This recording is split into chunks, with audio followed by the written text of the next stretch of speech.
చిక్క బయలులో పరుణదిలో శాంతి జలము చెంత నడిపించును. చిక్క బయలులో పరుణదిలో శాంతి జలము చెంత నడిపించును. అనిశము ప్రాణము తృప్తిపరచు. మరణలోయలో నన్ను కాపాడును. అనిశము ప్రాణము తృప్తిపరచు. మరణలోయలో నన్ను కాపాడును. యేసు చాలును. యేసు చాలును. ఏ సమయమైనా ఏ స్థితికైనా నా జీవితములో యేసు చాలును. నరులెల్లరూ నన్ను విరచినను. శరీరము పొంది కృషించినను. నరులెల్లరూ నన్ను విరచినను. శరీరము పొంది కృషించినను. హరించిన నా ఐశ్వర్యము విరోధి వలె నన్ను విరచినను. హరించిన నా ఐశ్వర్యము విరోధి వలె నన్ను విరచినను. యేసు చాలును. యేసు చాలును.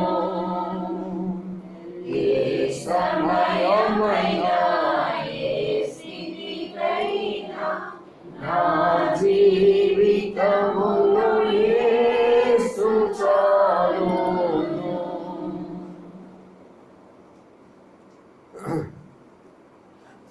తల్లి ప్రార్థన కడగనుకు నేను వాక్యం చదువుకొని ప్రార్థన పెడదాం. నిర్గమకాండము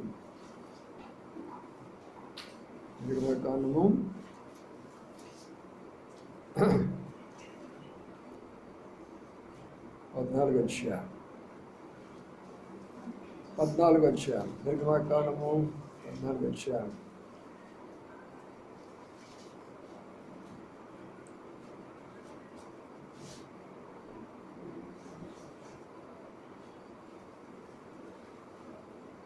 నుంచి కొన్ని వచనాలు చదువుకున్నాం. 10వ వచనం నుండి 14 వచనాలు చదువుకున్నాం. మార్చి ఫరో సమీపించుండగా ఇశ్రాయేలు కన్నులెత్తి ఐగుప్తు తన వెనుకొచ్చును చూసి మిక్కిలి భయపడి యెహోవాకు మొరపెట్టిరి.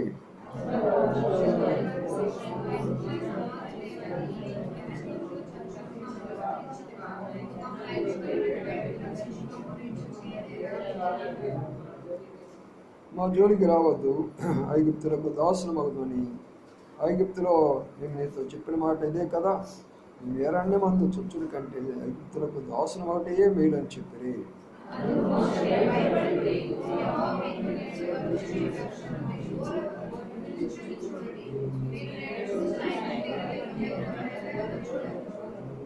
యెహోవా మీ పక్షమున యుద్ధం చేయను, మీరు ఊరికే ఉండవాలని ప్రజలతో చెప్పాను. చాలు.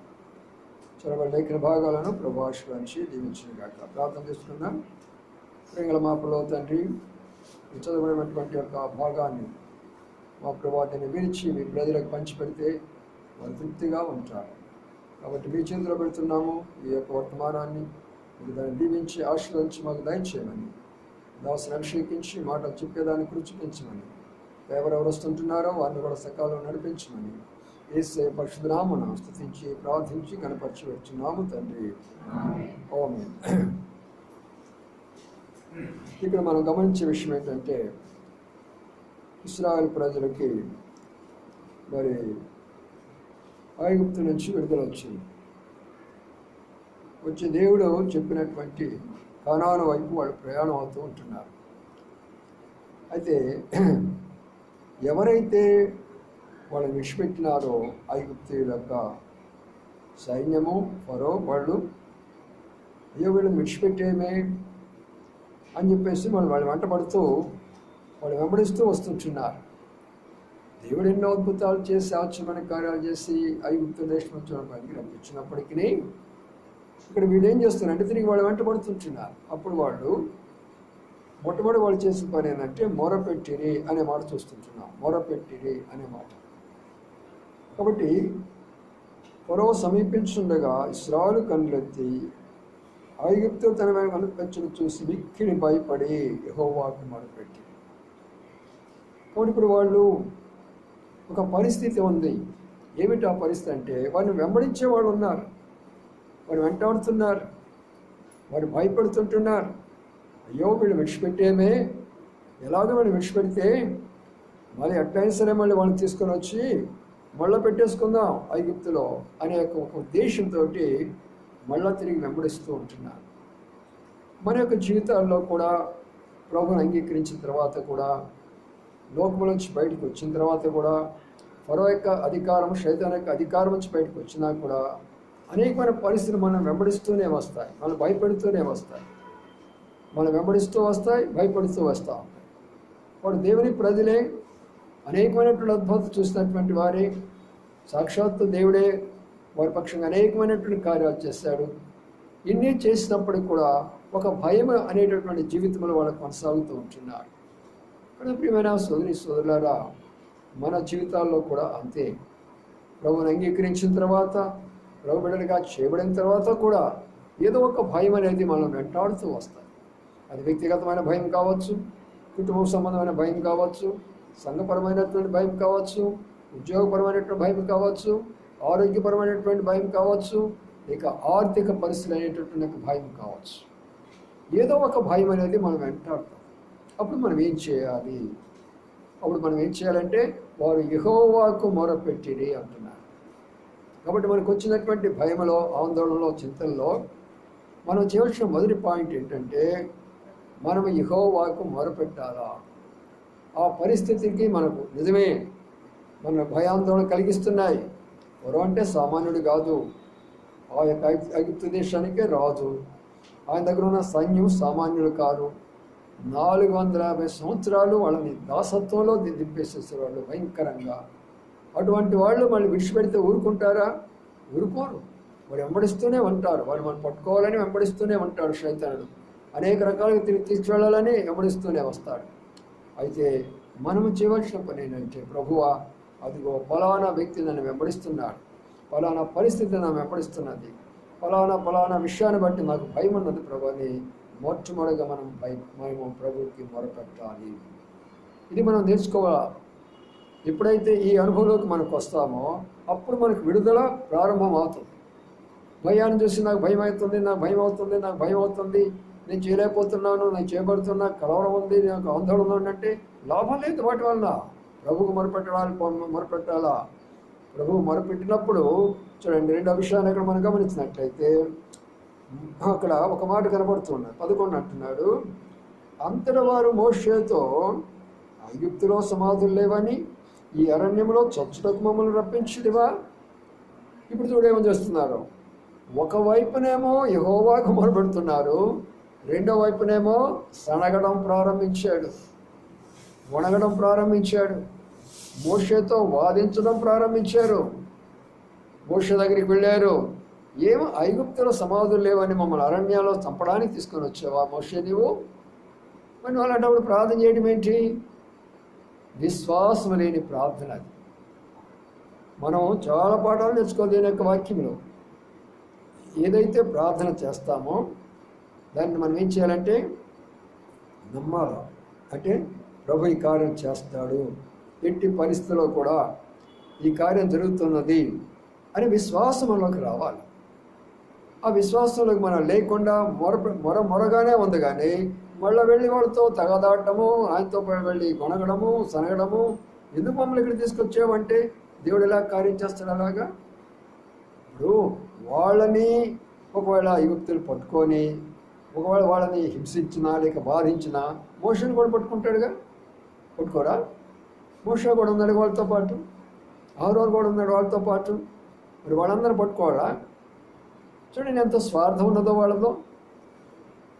చనిపోతే అందరూ చనిపోదాము, మునిగిపోతే అందరూ మునిగిపోదాము, లేదా బయటపడితే అందరూ భయపడదాం, ఆ యొక్క ఐక్యతలో రావాలి. కానీ అలా లేకుండా మేము మమ్మల్ని ఇక్కడ తీసుకొచ్చారా, మేము ప్రభు నమ్ముకున్న తర్వాత మాకు ఈ కష్టం వచ్చింది, ఈ బాధ వచ్చింది, ఈ శ్రమ వచ్చింది, ఇబ్బంది వచ్చింది అని మనం ప్రభు మీద గొడవటం, మోషే మీద గొడవడం కాదు, అది ప్రభు మీదే గొడవడం. అందుకని మనం ప్రార్థించడం కాదు, కానీ ప్రార్థించే వెనక ఏముండాలా? విశ్వాసం ఉండాలి. ప్రభు ఈ కార్యం జరిగి తీరుతుందంటే నేను చేసే ప్రార్థన వాక్యానుసారమైనటువంటిది, నేను అడిగేటటువంటిది వాక్యానుసారమైనటువంటిది. నీవు ఎలాగా ప్రార్థించమన్నానో అలాగనే ప్రార్థిస్తున్నాను, తప్పనిసరిగా నువ్వు మాట తప్పనటువంటి దేవుడు కాబట్టి నాకు ఇచ్చి తీరుతావు ప్రభువా అని మనం ప్రార్థన చేసుకున్నప్పుడు దేవుడు ఆ ప్రార్థనను అంగీకరిస్తాడు. చూసారా పిల్లరా?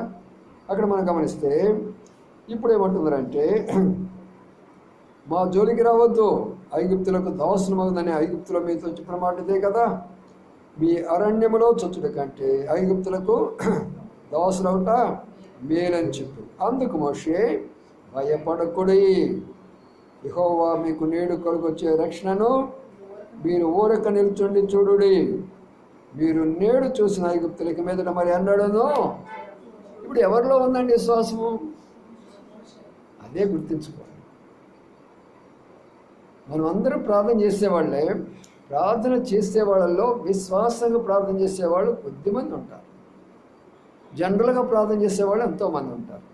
కానీ మనం చేర్చినాడు, ప్రభువా ఈ జనరల్ ప్రార్థన నాకొద్దు, ఈ ఆచారయుక్తమైన ప్రార్థన నాకొద్దు, ఈ అలవాటుతో కూడిన ప్రార్థన నాకొద్దు, నాకు ఇవ్వాల్సినటువంటి ఒక ప్రార్థన ఏంటంటే విశ్వాసంతో నేను ప్రార్థన చేస్తాను ప్రభువా అని. మోషేమో దేవుని వైపు చూస్తున్నాడు. మోషేతో వచ్చిన ఇశ్రాయేలు ఎవరి వైపు చూస్తున్నారు?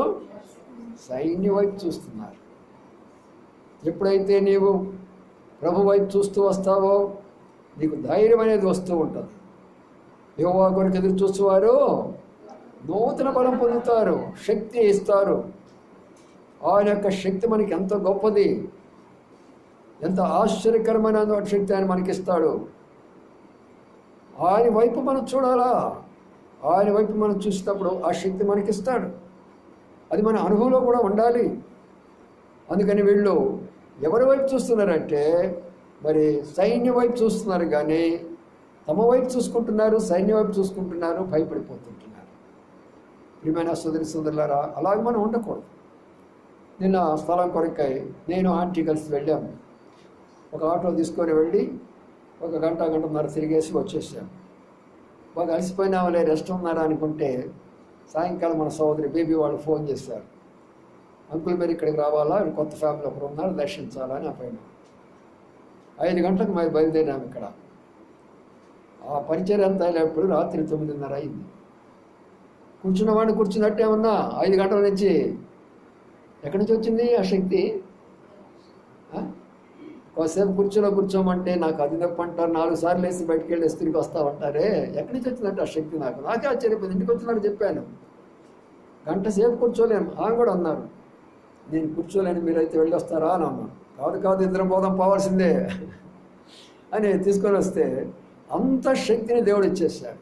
5 గంటలు ప్రారంభించిన ఆ పరిచర్యను రాత్రి దాదాపు 9:30 వరకు కూడా ఒకరి తర్వాత ఒకరింట్లో మొదలుగా కూడికి పెట్టాము, వారికి అందించేసి వచ్చాము. మళ్ళీ మరి సహోదరుడికి జోనతాన్ బ్రదర్ ఇంటికి వచ్చాము, అక్కడ కూడికి జరిపించాము. అక్కడ కూడికి జరిపించిన సమస్యలు ఉన్నవారు ఒకరి తర్వాత ఒకరు వస్తున్నారు, వారికి అన్ని వాక్యం చెప్తున్నా, వాళ్ళ కొరకు ప్రార్థన చేస్తున్నా, అలా గడిచిపోతూ వచ్చేసి యెహోవా కొరకు ఎదురు చూసే వారికి నూతన బలం వస్తుంది, నూతన శక్తి వస్తుంది. మన వైపు చూసుకుంటే మనము మునిగిపోతాము, అందుకని ప్రియమైన సోదరి సోదరులారా, ప్రభు వైపు చూడాలా. వారు ప్రభు వైపు చూసుకోకుండా వాళ్ళ వైపు చూస్తున్నారు, సైన్యం వైపు చూస్తున్నారు, భయపడిపోతుంటున్నారు. మధ్యాహ్నం 12 గంటకి నేను ప్రసాద్ గారు మళ్ళీ వెళ్ళాము స్థలం కొరకాయ. ఎండ బాగా తీవ్రంగా ఉంది, మండిపోతుంది బాగా. అయితే మనసులో ప్రార్థన చేసుకుంటూ వెళ్ళాము. ఎంత చల్లగా మరి దేవుడు మేఘాలు పంపించాడంటే అప్పుడు ఆయనతో చెప్పాను, చూడయ్యా మనం బయలుదేరినప్పుడు ఎంత ఎండ ఉంది, ఇప్పుడు ఎంత ఎండ ఉందంటే చాలా చల్లగా ఉందండి అని అన్నాడు. ఎలాగ జరిగింది అది? ప్రభుకు తెలుసు. మనం పోయేది ప్రభు కార్యాల కొరకు, ప్రభు పనుల కొరకు, ఆయన మన పక్షంగా పనిచేస్తున్న విశ్వాసం మనకు ఉండాలి. ప్రతి చిన్న విషయంలో, పెద్ద విషయాల్లో ఆ స్థాయిలోకి మనం ఎదగాలి. ఊరికే ప్రార్థన చేయటము, విశ్వాసం కోల్పోవడము, సైన్యం చూడటము, పరిస్థితుల వైపు చూడడము, ఏమాత్రం కూడా బలహీనపరచబడకూడదు. మనం ప్రభు నీ వైపు చూస్తున్నాడు. ఆయన వైపు చూసిన వారికి, యెహోవా వైపు చూసే వారికి వెలుగు కలుగును అని అన్నాడు. ఏం కలిగిందంటే వాళ్ళకి వెలుగు కలగాలంటే ఏమవుతుంది? చీకటి పోతుంది, అక్కడి నుంచి చీకటి అక్కడి నుంచి వెళ్ళిపోతుంది. కాబట్టి నా ప్రియమైన సోదరులారా, మన ప్రార్థన అంత బలంగా ఉండాలి. మన పట్టుదలతో చేసే ప్రార్థన అంత బలంగా ఉండాలా. అప్పుడు ప్రభు ఒక అద్భుతమైన కార్యాలు జరిగిస్తూ ఉన్నాడు. ఇప్పుడు మోషే అంటున్నాడు, మీరు భయపడవద్దు, మీ పక్షంగా ఎవరు పనిచేస్తాడు? చూసారా, మనం ఇప్పుడు ఇక్కడ కూర్చున్న వాళ్ళకి కొంతమంది సమస్యలు ఉండకపోవు. మీ అందరూ కూడా కొన్ని సమస్యలు ఉంటాయి, ఉన్నాయి కూడా కొంతమందికి. అయితే ఈ సమస్యల్లో మనం పోరాడాల్సిన పని లేదు. మీరు ఆయనకి దేవుడు, ఆయన బిడ్డలు, ఆయన మిమ్మల్ని పిలిచాడు, ఆయన కొరకై మీరు జీవిస్తున్నారు. ఆయన మన కొరకై పోరాడాల. మనం అలాగా పోరాడిపోతే, ఆయన మనకు పోరాడిపోతే మనం ఏం చేయగలము? చూసారా, కొంతకాలం కిందట మిషనరీస్ వెళ్ళారట. చైనా ప్రాంతంకి వెళ్ళి వాక్యం చెప్పడానికి వెళ్ళారట మిషనరీస్. బాగా వాక్యం చెప్తున్నారు. బాగా వాక్యం చెప్తే చైనా వాళ్ళు ఊరుకుంటారా? కమ్యూనిస్ట్ వాళ్ళు చాలా హింసలు పెట్టడం మొదలుపెట్టారు. భయంకరంగా హింసలు పెట్టడము, జైల్లో పెట్టడము, అవి చేయటము, ఇవి చేయటము, చాలా భయంకరంగా చేస్తున్నారు. అప్పుడు అక్కడ ఉన్నటువంటి వాళ్ళు ఒకరు, మన ఇంగ్లాండ్లో అప్పుడు పరిపాలన వీళ్ళు బ్రిటిష్ వారిదే కదా, వాళ్ళకి ఫోన్ చేసి చెప్పారు. అక్కడ ఉన్న అప్పుడు రాణి గారి పరిపాలన, అమ్మా మిషనరీస్ అందరినీ వాళ్ళు నానా హింసలు పెడుతున్నారు, జైల్లో వేస్తున్నారు, అనేకమైన కష్టాలు పెడుతున్నారమ్మా, వారికి మీరు ఏదైనా సహాయం చేయొచ్చు కదా అన్నాడు. ఆ విశ్వాసం ఎంత గొప్ప తెలుసా? వాళ్ళు అక్కడ ఏం పని చేస్తున్నారో అన్నారంట. దేవుని యొక్క సువార్త ప్రకటిస్తున్నారు, ప్రభుని గురించి ప్రకటిస్తున్నాడు అన్నాడు. మరి ప్రభు గురించి ప్రకటించినప్పుడు ఆ ప్రభువే వాళ్ళకి ప్రొటెక్షన్ అయిపోతే నేను ఎక్కడిస్తాను ప్రొటెక్షన్ అన్నారంట. చూసారా, నా సైన్యం ఎంత మాత్రం ప్రొటెక్షన్ ఇవ్వడానికి? ప్రొటెక్షన్ ఇవ్వాల్సినటువంటి ఆయన కదా. అంటే దాని అర్థం ఏంటి? దాని అర్థం ఏంటంటే ఆమె విశ్వాసం ఎవరి మీద ఉంది? తన సైన్యం మీద లేదు, తన బలం మీద లేదు. మీరైనా నేనైనా అక్కడ ఉన్నటువంటి సైన్యమైనా మనం అందరం కలిసి ఎవరి వైపు చూడాలంటే అది నేర్పించింది ఆమె. అప్పటి నుంచి అక్కడ ఉన్నటువంటి విశ్వాసులు బలంగా పనిచేయడం మొదలుపెట్టేశారు, బలంగా ప్రార్థన చేయడం మొదలుపెట్టారు, రహస్యంగా కలుసుకొని ప్రార్థన చేయడం మొదలుపెట్టారు. అద్భుతాలు జరుగుతూ వచ్చినాయి అక్కడ. చైనాలో మీరు నమ్ముతారో నమ్మరో, రష్యాలో, చైనాలో ఈ రోజున క్రిస్టియన్ సంఖ్య ఎక్కువ. చాలా ఆశ్చర్యకరమైన మనుషులు. నేనే ఆశ్చర్యపోయినాను. అమెరికా కంటే కూడా రష్యాలో, చైనాలో ఎక్కువ సంఖ్య ఉన్నది క్రిస్టియన్స్. అలాగనే ఈ భారతదేశంలో ఉన్నంత క్రిస్టియన్స్ మిగతా కంట్రీలో తక్కువ. భారతదేశం మన హిందూ దేశం, కానీ ఎక్కువ క్రైస్తవులు ఇక్కడే. ఈ భారతదేశంలో కూడా ఆంధ్రాలో ఉన్నంత క్రైస్తత్వం ఎక్కడ లేదు. నేను స్వయంగా తిరిగాను అన్ని స్టేట్లు. ఇక్కడున్న సంఘాలు కానీ, ఇక్కడున్న సేవా పరిచర్య కానీ, ఇక్కడ ఒక 100 మందిని మనం ఈజీగా సంపాదిస్తాం, కానీ నార్త్ ఇండియాలో 10 మందిని సంపాదించడం అంత కష్టం అక్కడ, అంత కష్టం. ఇంకా గొప్ప సంఘం ఇంకొక విషయం ఏంటంటే, ఆశ్చర్యకర విషయము, అమెరికాలో 10 మంది కూడా రారు. క్రిస్టియన్ కంట్రీ అనుకుంటారు. ఎందుకు రారంటే మాకంతా తెలుసు అంటారు. చూసారా, అందుకని మన ప్రియమైన సోదరులారా, మన ప్రార్థన బలమైనటువంటి విశ్వాసంగా మనం ప్రార్థన చేసినప్పుడు దేవుడు కార్యం చేస్తాడు. ఒక మాట అన్నాడు మోషే ఇక్కడ, ఏమన్నాడు తెలిసిన? ఇప్పుడు మీరు చూస్తున్నటువంటి ఎవరు? ఐగుప్తులను మీరు ఇక మీదట చూడరు. ఎంత గొప్ప విషయం ఇది! అంటే దాని అర్థం ఏంటి? మనకు వచ్చినటువంటి పరిస్థితిని నీవు చూడవు. ఆ కష్టమైన, రోగమైన, బాధ అయినా, ఇబ్బంది అయినా, ఇరుకైనా, ఏ పరిస్థితి అయినా, ఏ వ్యక్తి అయినా, ఏ శక్తి అయినా, ఎవరి మీద మనం పనిచేస్తున్నారో అది ఎలాగా తొలగిపోతుంది. ఈరోజు మీరు కొంతమంది తెలిసే ఉండొచ్చు, బహుశా ఛత్తీస్గఢ్లో ఈరోజు ఘోరమైన కార్యక్రమం జరగాల్సిందన్నమాట. ఏమని? నేను చూసిన స్వయంగా వాళ్ళందరూ ఆర్ఎస్ఎస్ వాళ్ళు ఇట్లా చేయబెట్టేసి ఒక నిబంధన చేశారు. ఏమంటే ఎంతమంది ఉన్నారో ఛత్తీస్గఢ్ చుట్టూ 3 గ్రామాల్లో ఉన్నటువంటి క్రైస్తవుల్ని ఒక్కరిని కూడా ఉంచేది లేదు, అందరిని పీకలు కోసేయటమే. 5,000 మందిని సిద్ధపరచుకున్నారు. 5,000 మందిని సిద్ధపరచుకున్నారు వాళ్ళు మొత్తము. అయితే అప్పటి నుంచి ఇది వైరల్ అయిపోయి అందరికీ తెలుస్తుంది. అన్ని సంఘాలు ప్రార్థన చేస్తూ వచ్చినాయి. అక్కడికక్కడ వెళ్ళిపోయి ట్రంప్ దాకా వెళ్ళిపోయింది. ఇది ఎక్కడ అమెరికా ట్రంప్ దాకా కూడా పోయింది, చూసారా. ఆ తర్వాత అక్కడ అమెరికాలో ఒక హయ్యెస్ట్ మంచి ఒక ఇండియన్స్ ఒక హయ్యెస్ట్ మంచి గవర్నర్ స్థాయిలో ఉన్నటువంటి ఒక లేడీ ఉంది. ఆమె మన ప్రధానమంత్రికి ఫోన్ చేసి చెప్పింది, ఇలాంటి దారుణమైన విషయాలు జరుగుతున్నాయంట భారతదేశంలో, మీరు చాలా జాగ్రత్తగా ఉండాలా అని చెప్పేసి. అంటే ఈ రోజున మార్చి 1న ఎన్ని గ్రామాల్లో ఎంతమంది క్రైస్తవులు ఉన్నారో ఒక్కరు మిగలటానికి లేదు. మీరు చూసే లేదు, ఎంత కత్తులు ఉన్నాయి ఒక్కొక్కటి చేతులు. వేలాది మంది చేతుల్లో కత్తులు తీసుకొని ఇట్లా శపథం చేశారు వాళ్ళంతా. మేమైతే చాలా ప్రతిరోజు కన్నీటితో ప్రార్థన చేస్తూ వచ్చాను. దేవుడు ఒక అద్భుతం చేశాడు. నిన్న జరిగినటువంటి అద్భుతం ఏంటంటే అటు ఆర్ఎస్ఎస్ వాళ్ళు, ఇటు బహిరంగ వీళ్ళు, అన్ని రకాలైనటువంటి హిందువులు అందరూ కూడా వచ్చారు. ఒక చర్చిలోకి వచ్చారు, అది కూడా. ఆ తర్వాత చీఫ్ మినిస్టర్, ఆ తర్వాత అక్కడ వాళ్ళ కొంతమంది నాయకులు అందరూ కలిసి అక్కడ ఒక నిర్ణయం తీసుకున్నారు. ఏమి నిర్ణయం తీసుకున్నారంటే, మనము ఒకరినొకరు ప్రేమించుకుందాం, ఒకరినొకరు గౌరవించుకుందాం, ఒక మతాన్ని ఒకరిని గౌరవించుకుందాం, మనం అలాంటి పనులు చేసుకోవద్దు అని చెప్పేసేసి వారే నిర్ణయాలు తీసుకున్నారు. ఇంత మార్పు రావడానికి కారణం ఏంటి తెలిసిన? సంఘాలు చేసిన ప్రార్థన. మన ప్రార్థన వ్యర్థం కావు. మనం అనుకుంటాము, మేమేం ప్రార్థన చేసేమే, ఏముంది మనకి ఏం జరిగింది అనుకుంటాం. ఇప్పుడు మీకు మనకు తెలియదు. అక్కడ పోయిన తర్వాత ప్రభు అంటాడు, నా కుమారుడా, నా కుమార్తె, నీవు కన్నీటితో చేసినటువంటి ప్రార్థన, రాత్రింబగలు నువ్వు చేసినటువంటి ప్రార్థన, విరామం లేకుండా అనేకుల కొరకై చేసిన ప్రార్థన నీవు అక్కడ చూడలేకపోయినావు. కానీ ఇదిగో ఇక్కడ నీ కొరకై దాన్ని భద్రపరుచున్నాను, ఇక్కడ నేను దాని కొరకై భద్రపరుచున్నానని, నీ కన్నీళ్ళు నా కవలిలో, కీర్తనకారుడు ఏమంటాడు, నీ కన్నీళ్ళు నా కవలిలో భద్రపరుచున్నాను. కవలిలో అంటే అర్థమేంటి తెలిసిన? గ్రంథం. అంటే నీవు ఎన్నిసార్లు కన్నీరు కార్చి ప్రార్థన చేస్తూ వచ్చారో అవన్నీ కూడా ఆయన రాస్తూ వచ్చినాడు పరలోకంలో. ఎందరి కొరకై కన్నీరు కార్చి ప్రార్థన చేస్తూ వచ్చావో వాటన్నిటికీ జవాబుగా వారు రక్షించబడ్డారు. అక్కడ వారి సమస్యలు తొలగిపోయినవి. అప్పుడు ప్రభు అంటాడు, నీవు చేసిన ప్రార్థన వీళ్ళందరూ కూడా అప్పుడు మనం చూపిస్తే మనం అనుకుంటాం, అయ్యో నా ప్రార్థనకు నేనేం జవాబు అక్కడ చూడలేకపోయినానే, నా ప్రార్థనకు నేను అక్కడ ఏమీ ఆత్మను చూడలేకపోయినానే, ఇంత దేవుడు నా కొరకై దాచిపెట్టాడా అనిపిస్తుంది ప్రియులా.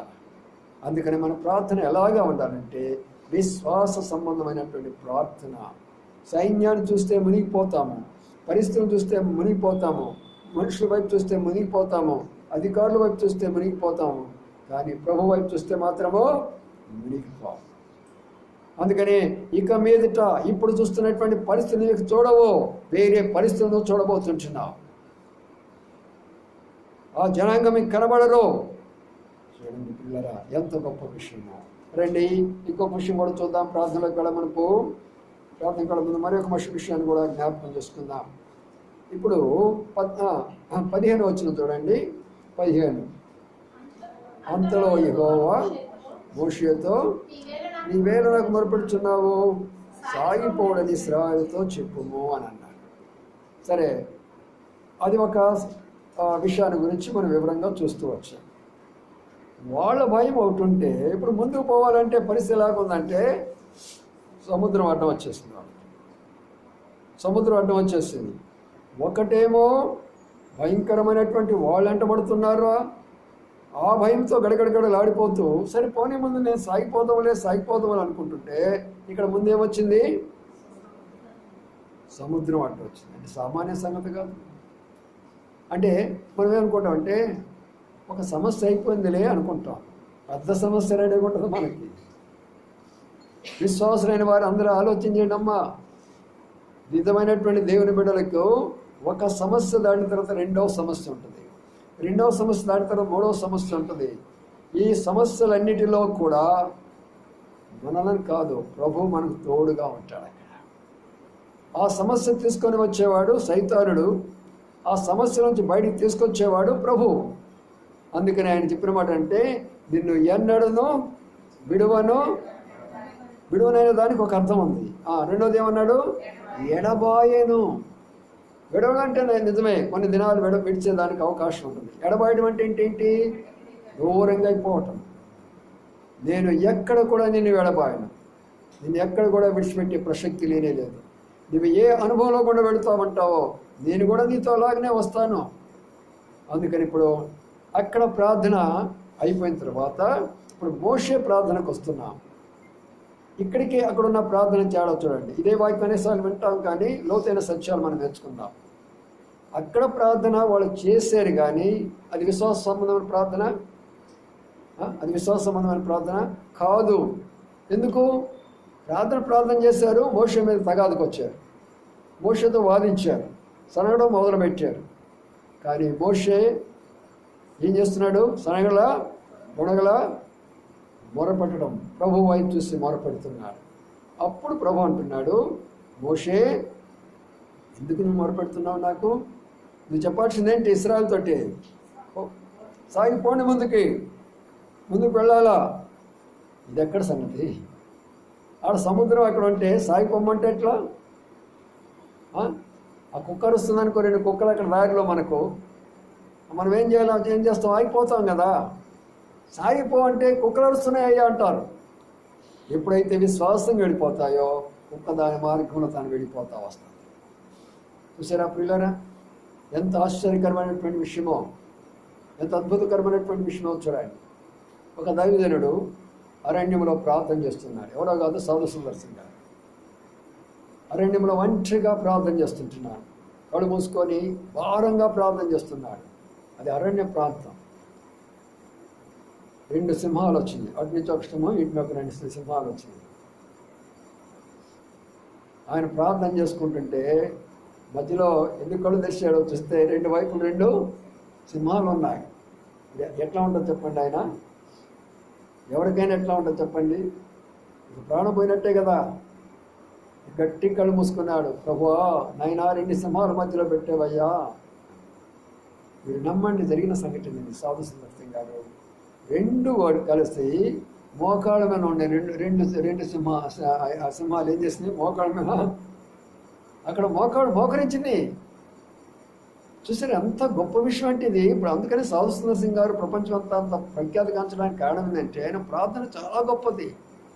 సింహాలు వచ్చేలాగా మోకరించేసి ఆయన ప్రార్థన ఆమెను అన్న తర్వాత మెల్లిగా లేచి వెళ్ళిపోతున్నాయి. ఏ దారిని ఆ దారిని వెళ్ళిపోతున్నాయి. ప్రియమైన సోదరులారా, ఎందుకు మనకి ఇవన్నీ కూడా అంటే వాళ్ళని బట్టి మనం విశ్వాసానికి ఎదగాలి అని చెప్తామన్నమాట. మన విశ్వాసాన్ని బలపరుచుకొని వచ్చిన పరిస్థితి కొరకే, ముందుకు వెళ్ళేదాని కొరకే మనం ప్రార్థన చేయాలి. అందుకని ఇప్పుడు వెనుక పరిస్థితి ఎలాగ ఉంటే ముందు పరిస్థితి ఇలాగ ఉంది. ముందుకు పోలేకపోయిన పరిస్థితి, రెండవది వెనక్కి కూడా లేని పరిస్థితిలో మధ్యలో ఉండిపోయినాము. చాలా సందర్భాల్లో మన విషయంలో అదే జరుగుతుంది. మన కుటుంబాల్లో అదే జరుగుతుంది, సంఘాల్లో అదే జరుగుతుంది, మన పరిచర్యలో అనేక సందర్భాల్లో ముందుకు వెళ్ళలేని పరిస్థితులు, వెనక్కి కూడా వెళ్ళలేని పరిస్థితులు. అప్పుడు ఏం చేస్తాడంటే ప్రభు ఒక అద్భుతమైన కార్యం చేస్తాడు.